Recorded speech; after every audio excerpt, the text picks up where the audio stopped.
So I got an idea for a topic to explore from somebody in the comments of a different video I did. And the the topic we're going to explore is, does bad form actually exist? And one of the most common things you're going to hear in fitness online, there's going to be a lot of arguing about these kinds of things, is your form is bad, to kind of be general about it. And the big question is, what does that actually mean? And seriously, what does that mean? Your form is bad. What is bad form, right? Who gets to decide what bad form means? And how do we know the difference between a movement that is dangerous for a person and a movement that somebody doesn't like? We see that with the deadlift all the time. And these are not the same things. We'll see it with squatting as well. There's very prominent people in the strength and conditioning universe that will say things like back squats are dangerous, but really it's just because they don't like them and don't want to teach them. So the internet treats movement like there's just one perfect answer for everything. There's universities built around these kinds of things, right? The perfect squat, the perfect deadlift, the perfect press, the perfect way to bend over. And if you ever deviate from their model of perfection, then you are doing it wrong. And the problem with that is humans don't all move the same way to accomplish similar tasks. And every athlete, even at the elite levels, and there is going to be some, the more elite things get, the more things start to funnel closer together on how people do things, but that doesn't necessarily have to do with things being right, wrong, good, bad. It has to do really more with efficiency. And elite athletes are going to move differently.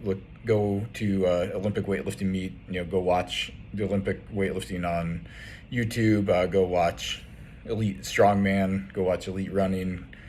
Go watch elite golf. Go watch elite baseball pitching. And there's if there was a perfect form for everything, then every single best athlete on earth is going to move exactly the same, and that's just not what we see. And what is form, right? So to put it in its most basic sense, form is your strategy. It's simply the strategy you've taken to do the task.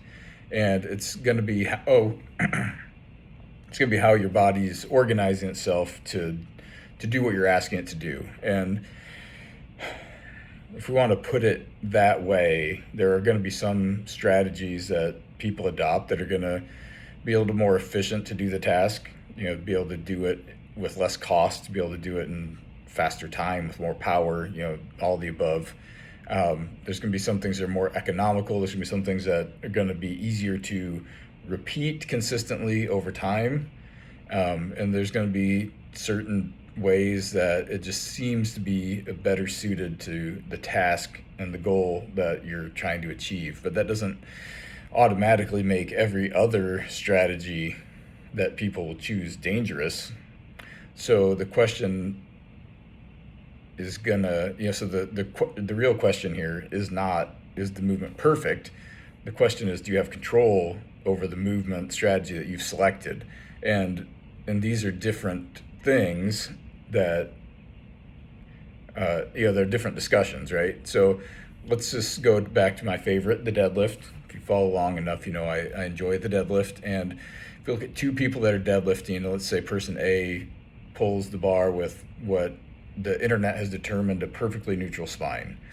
And then person B turns around and has a little bit of lumbar flexion, which if you watch my other videos on the deadlift, you're going to know that that's going to occur whether you want to or not. The immediate reaction from people on the internet, and this is your fault if you're posting your deadlifts on the internet anyway, people are going to react. The internet immediately is going to declare that the person B has the bad form because they had a little bit of lumbar flexion while they pulled the bar. But do they? Is that bad? If person B still has strength, still maintaining control over the movement, has the capacity to do it repeatedly, and has had exposure to that position, then what's the problem? Like, really, point the problem out to me. Is the problem the position, or is the problem your opinion you formed about the position, the strategy that they've chosen? So when I watch someone lift, I'm not looking for perfection in any way. I'm looking for control loss. That's what I'm looking for more than anything. Are they losing control of what they're doing? And these are not the same things. The things that I care about when I'm watching somebody deadlift, squat heavy, do a heavy snatch, clean, all of the above, are there sudden collapses in their joint and muscle structure? Is there uncontrolled movements? Is there obvious breakdown of the strategy they're using as they fatigue? And is the loading they're selecting exceeding their current levels of adaptation and preparation? These are the things that I'm looking at in a more global sense. So this is very different than, their knee went a little forward, or their back rounded a little bit, or look at their pelvis had a little twitch. Oh God, that shoulder isn't perfectly stacked. These, human bodies are going to move under load, and that's normal. The difference is what kind of control are we displaying over it. And collapse in a movement is different than variability, because you're going to see variability, especially if people are going to perform a movement for multiple repetitions when there's going to be a little bit of fatigue. This is where people get confused between the two. There is a total normal variability to how people are going to move throughout a long set, or even across sets, and that's different than a system collapsing under the pressure of the fatigue. And slight deviations from arbitrary textbook perfect form declared by internet gurus is normal, right? That's going to happen. Those are things that we don't want to nitpick on with the person we're working with. Complete losses of control under load, those are different conversation. One is you adapting to what you're trying to do through practice and variation. The other one is you're failing to manage the task that you're trying to accomplish. And that's the distinction. So the question that I'm going to pose is the person have bad form, or are they unprepared to do what you're asking them to do? And these are different conversations. So is this form bad, or is the position the person using something they haven't prepared for? And these are different things. And most people are not injured by the movement, they're injured by the demands that they were not prepared to tolerate. So it's not necessarily the thing, it's are they prepared for the thing?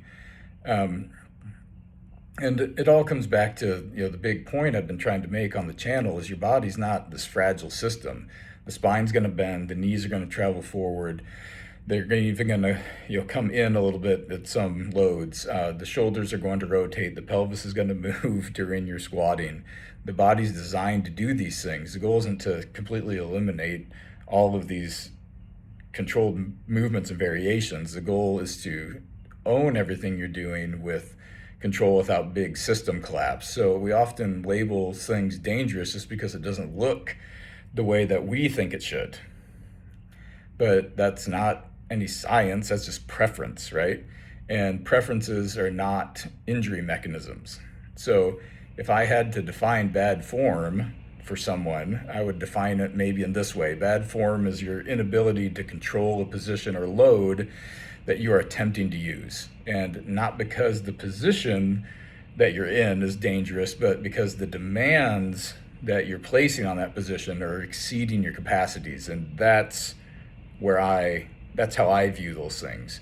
So your body is going to adapt, and there's not magical safe positions that keep you from getting injured one way compared to a different way. And there's only positions that you own and have control over and have adapted to and can reproduce and have capacity for. And the goal of training is very simple, is can we expand the number of positions and loads and tasks that we have the ability to control? And that is how we look at making you a little more resilient to things, because life isn't going to happen in perfect form. And we're not looking for that perfect form. We're looking for building capacity. Hope that clears some things up.